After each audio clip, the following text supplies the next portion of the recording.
Hey everyone, how's it going? The name is Orange Knight XP, and today I am going to be making a guide on how to play the Conquerors 3, which is obviously the most recent version, Conquerors.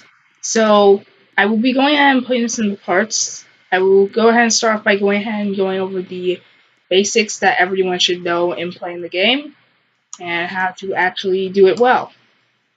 So, moving on, let's go ahead and get into the match. As we first have to vote for the map, which looks like it's going to be Europe, based on what I can see. So, now we know what the map is. It's onwards to combat, obviously. So when you start the game, you will have only a few things at your disposal. You have a few units you can move around, your command center, and right next to it should be a crystal, or power crystal. Yeah. So what you do with the crystals is you simply move a unit towards them, and once they're in range, that you can place power plants. And these are building, so what you want to do is press U to get to the buildings tab, and everything is color coded. Pink is supports, blue is production, yellow is population, green is income, and red is for base defense. So what I'm going to do here is I'm going to take this nuclear plant, and I'm going to place it right here.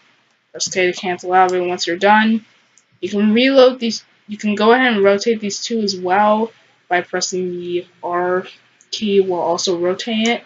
And I will have a nuclear plant which will raise up my cash per minute to 25 kpm. I mean CPM. I don't know what I'm saying. Anyway, so now the nuclear plant is up and running. I will now have this changed to 25 CPM. Nice. So this is a map where you play in 2v2v2. Blue is going to be my ally. I mean purple. And purple is right next to me. So I will have a nearby ally to work with. Most of the allies appear to be not that far from each other, except for red, who is the most secluded, so he's going to have a tough break considering he's allied with black. But black will also have a tough break because he's surrounded by two allied units. Me and purple are close to each other though, so we'll be able to support each other easily. So the first thing that I suggest you do is you take your scout unit, the fastest unit. You'll be able to see when you hover over them. I have mine in Japanese, so it's easy to tell. And you want to get them to as many of the power crystals as possible. And once you get to them, you want to mostly focus on building nuclear plants. Because nuclear plants provide the most CPM. CPM standing for cash per minute, once again. Now something else you can do is if you hold the shift key while clicking, you can actually create an official trail. As long as you're holding and clicking locations, your unit will go to each of the points that are marked in the order that you click them. So I can make a streamlined section just to get to the next area. So in this case, I'm using it to get over here to this crystal, which purple has so kindly set up. I'm staying at 40 cash per minute right now. I'm just waiting to go ahead and set up this next power plant, so that nuclear plant, so that way I can get to 55 cash per minute. You have to be careful with how much cash you can produce in a minute, because the more that you can produce, then the faster it will be to get certain items up.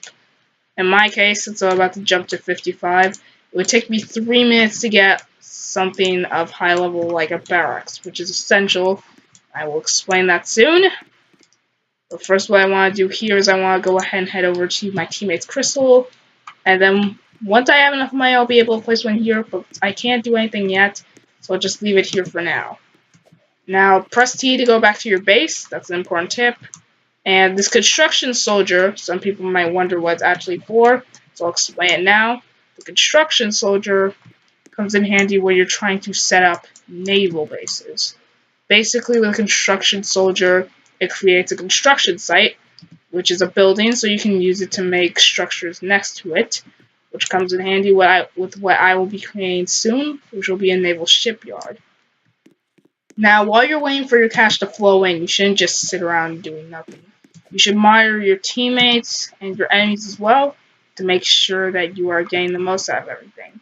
Now, my teammate just placed their own naval shipyard, so I don't really need mine, but I have it anyway for good use.